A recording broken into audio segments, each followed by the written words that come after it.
तो प्रश्न 12वां है कि 15 वर्ष बाद रवि की आयु उसकी वर्तमान आयु से 4 गुनी हो जाएगी। रवि की वर्तमान आयु क्या है? तो ये कौन सी प्रश्नावली को है? 2.2 का 12वां क्वेश्चन कक्षा 8वीं का। तो देखो माना रवि की वर्तमान आयु, रवि की वर्तमान आयु का मानिए पन्ने एक्स वर्ष। रवि की वर्तमान आयु कितनी है? अब देखो क्या कह रहे हैं, 15 वर्ष बाद रवि की आयु। तो 15 वर्ष बाद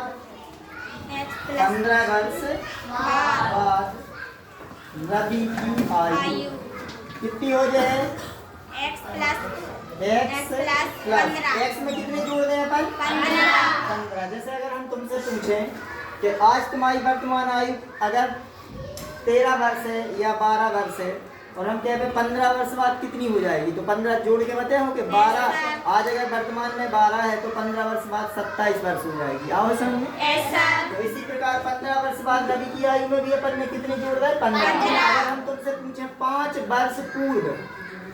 वर्ष पूर्व या पहले तुम्हारी आयु कितनी थी, तो आज अगर तुम 12 साल के हो तो 5 घटा के बताए हो कि 5 साल पहले हम 7 वर्ष के थे। तो इसी प्रकार अपन ने 15 का कर रहे हैं ये जोड़। देखो फिर से क्वेश्चन पढ़े कि 15 वर्ष बाद रवि की आयु ये हो गई, उसकी वर्तमान आयु से 4 गुनी हो जाएगी। तो प्रश्नानुसार जो 15 वर्ष बाद की आयु है, 15 वर्ष बाद की आयु कौन सी? एक्स 15। रवि की वर्तमान आयु से कितनी गुनी हो जाएगी?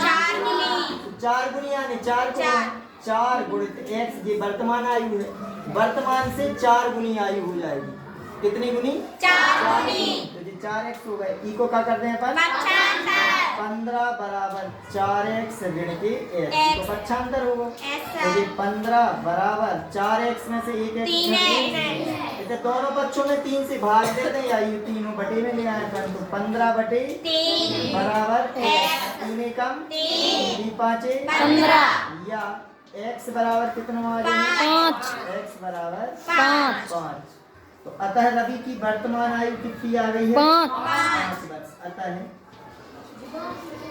रवि की वर्तमान आयु 5 बराबर 5 वर्ष।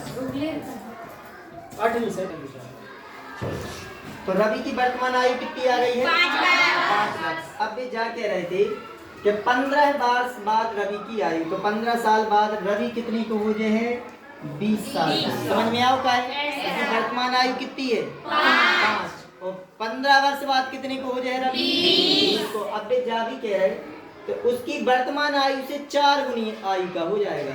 15 वर्ष बाद देखो 15 वर्ष बाद उसकी आयु वर्तमान आयु से 4 गुनी। को 4 गुना करो तो 4 पंचे 20 हो जाए 20 के। तो इसको आंसर क्या आ गो कि रवि की वर्तमान आयु 5 वर्ष। समझ में आओ? आंसर आ गो।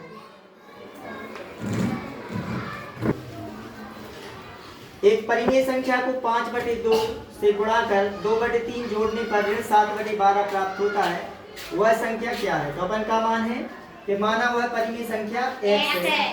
तो माना हुआ है परिमेय संख्या का है x। परिमेय संख्या x है। अब भी क्या कह रहे हैं? ये कह रहे हैं कि इस परिमेय संख्या में क्या करने पर हम 5/2 से गुणा। तो प्रश्नानुसार तो x में गुणा कर दो अपन 5/2 को 5/2 से गुणा और 2/3 का कर देने जोड़ने। तो 2/3 जोड़ दो बराबर जो परिणाम प्राप्त हो रहा वो ऋण 7/12। तो देखो इसके बाद 5 को x में गुणा करना बटे कितने? 2/3 बराबर ऋण 7/12। 2/3 को कर दे 75। तो ये 5x/2 बराबर ऋण 7/12। और ये धन की है तो काय के हो जाएंगे? तो 2/3 पक्षांतर कर दो। 12 और 3 को ले हैं अपन एलसीएम। कितना आया? 12। देखो पहले समझ लो कैसे आया एलसीएम 12।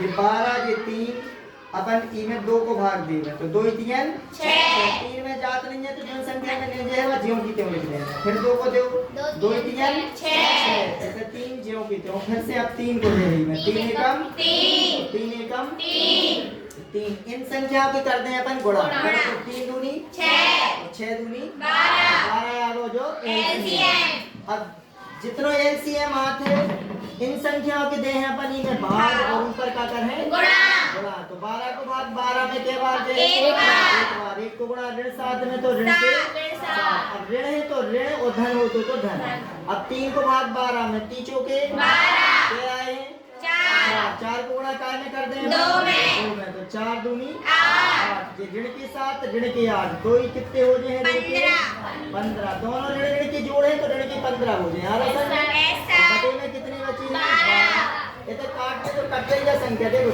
3 से कट रही 3 चौके 12 3 पांचे 15 ऋण के आ जाए 5 बटे 4 अब जा कितने के बराबर है 5x बटे 2 तेरे गुणा कर दो अब तेरे गुणा देखो तेरे गुणा कैसे करें 4 को ई में 2 को ई में तो 4 को 5 में करें 4 पंचे 20x 2 को ऋण 5 में तो 2 पंचे 10 अब है x बराबर ऋण के 10 बटे 20 तो शून्य से शून्य कट गए या 10 एकम 10 10 दूनी 20 तो x बराबर आ जाए ऋण 1 बटे 2 तो अतः वह परिमेय संख्या कितनी है इतना लिख दे रहे हैं अतः है वह परिमेय संख्या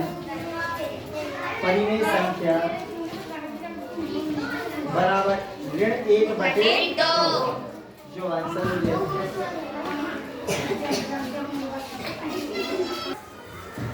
देखो क्वेश्चन है इसको चलूंगा कि लक्ष्मी एक बैंक में खजांची है उसके पास नकदी के रूप में ₹100 ₹50 ₹10 वाले नोट हैं उनकी संख्याओं में क्रमशः 2:3:5 का अनुपात है और उनका कुल मूल्य है ₹4 लाख इकाई दहाई सैकड़ा हजार 10,000 लाख 4 लाख है उसके पास प्रत्येक प्रकार की कितनी नोट है ये ज्ञात करने के 100 रुपए की कितनी है 50 रुपए की कितनी हो 10 रुपए के कितने नोट है अगर हम पूरा मूल्य जोड़े उन नोटों को तो कितना हो चाहिए 4 लाख अनुपात कितना हो चाहिए 2:3:5 तो पहले जब भी अनुपात दो तो 100 रुपए को अनुपात 2 दो है 50 को अनुपात 3 ₹10 को 5 तो माना पहले अपन मान लें कि माना ₹100 के नोटों की संख्या 100 के नोटों की संख्या बराबर अनुपात कितना था वही 2 बराबर मान लो अपन 2 अब ₹50 के नोटों की संख्या 3 या कितना था अनुपात 3 तो जो हो जाए 3x ₹10 के नोटों की संख्या जा हो जाए कितनी 5 बराबर 5x अब अगर ₹100 इनको मूल्य ज्ञात करें इन नोटों का मूल्य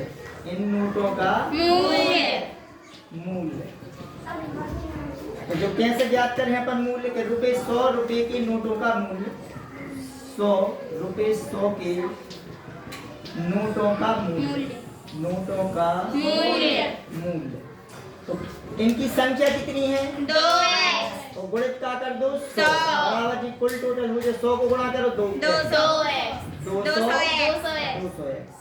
ऐसे ही ₹50 के नोटों का मूल्य जो आज है 3x से अनुपात में तो 3 गुणित कितनी 3x गुणित 50 नहीं 50 की नोट है तो 50 को गुणा 3 5 15 150x अब ₹10 के नोटों का मूल्य जो है कितना अनुपात में 5 गुणित कितनी 10 तो ये आज है 5 एकम 5 यानी 50x कुल मूल्य बता नोटों का कुल मूल्य कितना है 4 लाख तो कुल मूल्य बराबर कितना है 4 लाख तो कुल मूल्य यानी जो पूरा जोड़ दो बनते 200x धन 150x धन 50x बराबर 4 लाख अब ये हो गए 200 और 150 हो गए 350 और 50 400x बराबर 4 4 लाख। तो x बराबर आ जाए कितनी? 4 लाख बटे 400। देखो तो 4 एकम 4, इतना भी 4 एकम 4, 2 शून्य कट जाए, एक जो और एक जो वाला शून्य, 2 जी कट जाए, तो जो 3 शून्य पर बचे कितनी बार कट जाए? 1000 बार। 1000। तो x को मान कितनो आ गो? 1000। अब पूछ रहे भाई, तो प्रत्येक प्रकार की नोट बता रहे हैं, तो 100 रुपए की नोटों की संख्या 2 गुणे ये तो 100 x को मान कितना रख दें अपन? 1000, तो ये आ जाए 2000। और रुपए 50 की नोटों की संख्या 3x, x की जगह क्या रख देने हैं? 50। इतने में कर रहे हैं हम नीचे इतने पे। तो रुपए 100 के नोटों की संख्या लिख दो, बराबर कितनी है? 2x। तो ये 2 गुणित x को मान रख दें अपन 1000, बराबर आ गए 2000 है 100 की नोट। अब रुपए 50 के नोटों की संख्या, 50 के नोटों की संख्या कितनी मानी थी? 3x। तो 3 गुणित 1000, तो ये कितने हो जाए हैं? 3000। अब रुपए 10 के नोटों की संख्या बराबर कितनी मानी थी? 5x। तो 5 गुणित 1000 कितने हो जाए? 5000। ये संख्या आ गई। तो रुपए 100 के नोटों की संख्या कितनी आई? 2000। रुपए 50 के नोटों की संख्या 3000। रुपए 10 के नोटों की संख्या 5000। अगर इनको अनुपात निकालें तो देखिए जी कितने हैं? 2000, 3000, 5000। जिस 3 शून्य सबके कट के कितने आ जाए? 2 अनुपात 3 अनुपात 5। तो ये आंसर हो जाए, इनकी संख्या ज्ञात हो गई।